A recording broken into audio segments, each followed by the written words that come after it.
पानी के अंदर मैंने कपड़े को डुबो दिया, उसमें साबुन लगा दिया। साबुन लगाने से होगा क्या, साबुन का जो कार्बन श्रृंखला वाला भाग है वो लोग ढूंढेगा कि अरे कहाँ है, तेल किधर है, तेल किधर है, सब इधर आकर से जुड़ जाएगा, सब इधर आगे लग जाएगा। उसको हम लोग जल रागी कहते हैं, एनसीईआरटी में लिखा हुआ टर्म जल रागी। जल रागी मतलब जल की तरफ, राग मतलब मोहब्बत, तो जल से मोहब्बत करने वाला।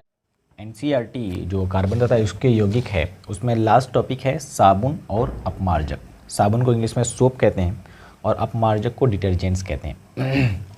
इसमें समझने लायक बात यह है कि साबुन है क्या। तो साबुन वही जो इस्तेमाल करते हो आप नहाने के लिए, कपड़े वगैरह धोने के लिए। हालांकि कपड़े धोने में और शैम्पू वगैरह बनाने में इसमें ज़्यादा डिटर्जेंट इस्तेमाल किया जाता है, अपमार्जक, है ना। और साबुन आप नहाने में ज़्यादा इस्तेमाल करते हैं।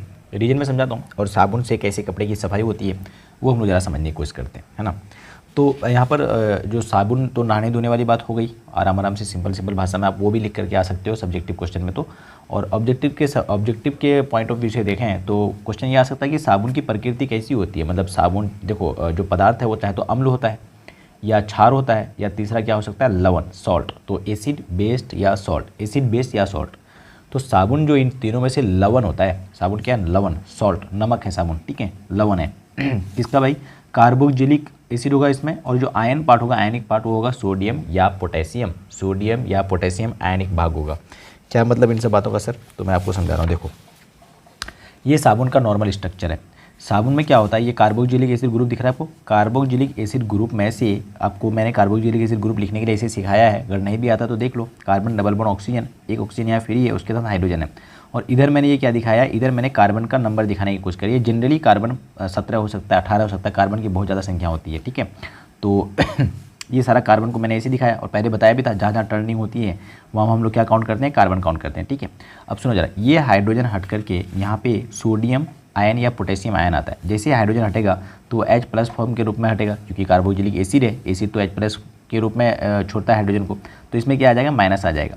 ये वाला माइनस के साथ चाहे तो यहाँ पर सोडियम आके चिपक जाएगा या पोटेशियम भी आके चिपक सकता है। सोडियम चिपके, पोटेशियम चिपके, हर केस में साबुन बनना है, ठीक है। तो ये जो नॉर्मल स्ट्रक्चर बन गया, ये स्ट्रक्चर है साबुन का, ठीक है। तो साबुन में दो पार्ट हो गया, एक तो आयन वाला पार्ट है, देखो आयन वाला पार्ट, और इधर जो है, इधर ये आयनिक पार्ट नहीं है, कार्बन श्रृंखला है, कार्बन सब है ना। तो कार्बन श्रृंखला होगा और आयनिक पार्ट होगा साबुन में, तो ठीक है। चलो अब पढ़ लेते हैं डेफिनेशन वगैरह क्या लिखा हुआ, सुनो जरा। साबुन क्या होता है, साबुन उच्च अनुभार वाले, उच्च अणु काहे बोला है, उच्च अनुभार वाले काहे बोला है, क्योंकि यहाँ देखो जरा साबुन में कितना सारा कार्बन है, कितना सारा हाइड्रोजन है। तो इसका भार जो होगा, जो ये अणु है उसका भार ज़्यादा होगा, है ना। तो ये बात लिखी हुई है कि साबुन जो है उच्च अनुभार वाले कार्बोक्जिलिक अम्लों के सोडियम एवं पोटेशियम लवण होते हैं, लवण होते हैं पहली बात तो। और कौन सा होगा आयन उसमें, सोडियम और पोटेशियम, यही इंपॉर्टेंट है। क्या क्या इंपॉर्टेंट है इस पर्टिकुलर डिफिनेशन में, पहला तो ये कि साबुन कार्बोक्जिलिक एसिड वाला ग्रुप होता है उसमें, दूसरा सोडियम पोटेशियम आयन होगा, और ये लवण होता है, ठीक है। क्षार भी नहीं है और एसिड भी नहीं है। अब सोचो जरा, अगर एसिड होता तो कितना बड़ा नुकसान हो जाता। सुनो जरा, साबुन का आयनिक भाग जल में तथा कार्बन श्रृंखला वाला भाग तेल में घुलनशील होता है। सुनो, साबुन से सफाई कैसी होती है उसको समझने के लिए आपको ये 2-3 बात इंपॉर्टेंट है जो समझना पड़ेगा। साबुन का ये वाला भाग आयनिक है, चलो मैं यहाँ से दिखाने की कोशिश किया हूँ, मैं यहाँ दिखाता हूँ नीचे आपको। देखो साबुन का ये वाला भाग मैंने दिखा, इधर यहाँ से इधर को कार्बन श्रृंखला कहते हैं, और ये वाला आयनिक भाग कह रहे हैं हम, ठीक है। तो साबुन का जो कार्बन श्रृंखला भाग है, कार्बन श्रृंखला भाग और आयनिक भाग, तो ये आयनिक वाला भाग ना, ये पानी में आराम से घुल जाता है, पानी में आराम से घुल जाता है, ठीक है। पानी से उसको है लगाओ। और जो कार्बन श्रृंखला वाला भाग है ये पानी में घुलता नहीं है, ये तैलीय पदार्थ वगैरह में घुल जाता है, ठीक है। तेल वाला पदार्थ कोई होगा तो उसमें घुल जाएगा आराम से।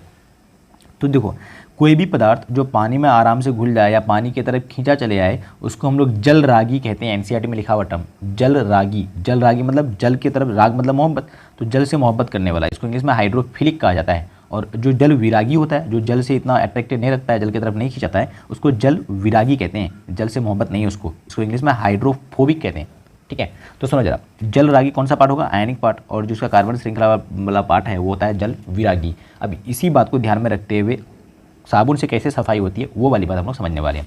सुनो क्या होता है, जो अपना मैल होता है कपड़ा वगैरह में, वो अधिकांश ना तैलीय पदार्थ होता है, ऑयली सब्सटेंस होता है, ठीक है, जो मैल होता है। वही बात लिख रहा है कि और तेल पानी में अघुलनशील होता है, तेल पानी में तो घुलता ही नहीं है। अब देखो जरा, कपड़े में जो मैल लग गया है, पानी में डुबो के उठोगे तो क्या साफ हो जाएगा क्या, नहीं, साबुन लगाना पड़ता है। अब साबुन कैसे हटाता है, ध्यान सुनना।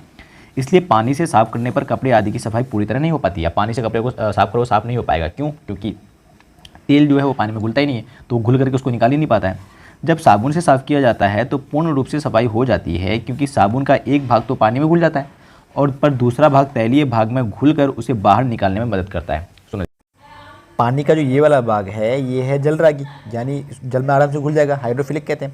और पानी के पीछे वाला भाग जो इधर कार्बन स्प्रिंग का जो दिखा रहे हैं वो है जल विरागी, हाइड्रोफोबिक। अब इस प्रकृति होगा क्या, देखो मान लो आप ये आपका है पानी में जो अंदर मैल वगैरह आ गया है आपके कपड़े वगैरह में, ये मैल है, ठीक है। अब ये मैल क्या होगा, तेल की बूंद, तेल तैलीय भाग होता है, मैंने बताया मैंने, उसका जो नेचर होता है प्रकृति होता है तैलीय होता है। अब क्या करेगा, जैसे ही ये पानी दिखाया मैंने, ठीक है, डॉट डॉट से पानी दिखाया, पानी के अंदर मैंने कपड़े को डुबो दिया, उसमें साबुन लगा दिया। साबुन लगाने से होगा क्या, साबुन का जो कार्बन श्रृंखला वाला भाग है वो ढूंढेगा कि अरे कहाँ है तेल, किधर है तेल, किधर है, सबको इधर आकर इससे जुड़ जाएगा, सब इधर आगे लग जाएगा। और ये सिर्फ ऐसे ऐसे नहीं लगेगा, सामने से भी लगेगा, इधर से भी लगेगा, हर तरफ से, नीचे से भी लगेगा, सब तरफ से आकर इसको घेर लेगा, गुच्छा बना लेगा एक, ठीक है। और साबुन का जो आयनिक पार्ट है वो तो पानी में आराम से चले जाएगा।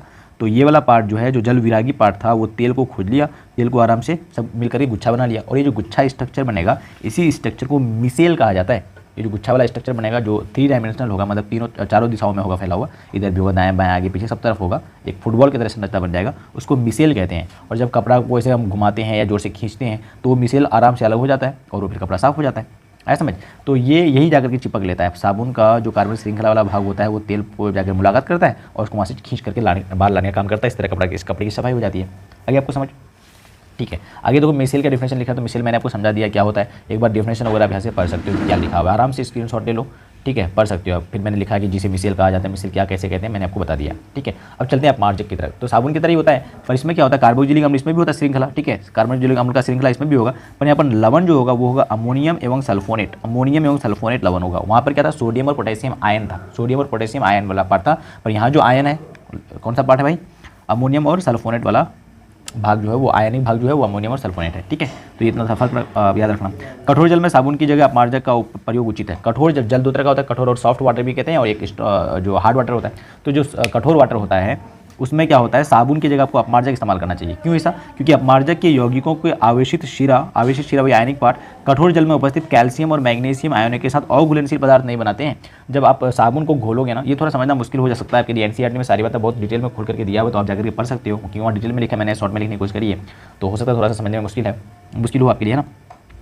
जो साबुन होता है ना, साबुन का जो आयनिक भाग होता है वो जो कठोर जल है, कठोर जल में जो आयन है उसके साथ मिल जाता है और मिल करके ना अघुलनशील पदार्थ का निर्माण कर देता है। जबकि अपमार्जक की किस में ऐसा नहीं होता, लिखा हुआ है ना, अपमार्जक के यौगिकों के आवेशित शिरा कठोर जल में उपस्थित कैल्शियम और मैग्नीशियम आयनों के साथ अघुलनशील पदार्थ नहीं बनाते, जबकि ये वाला काम साबुन कर लेता है।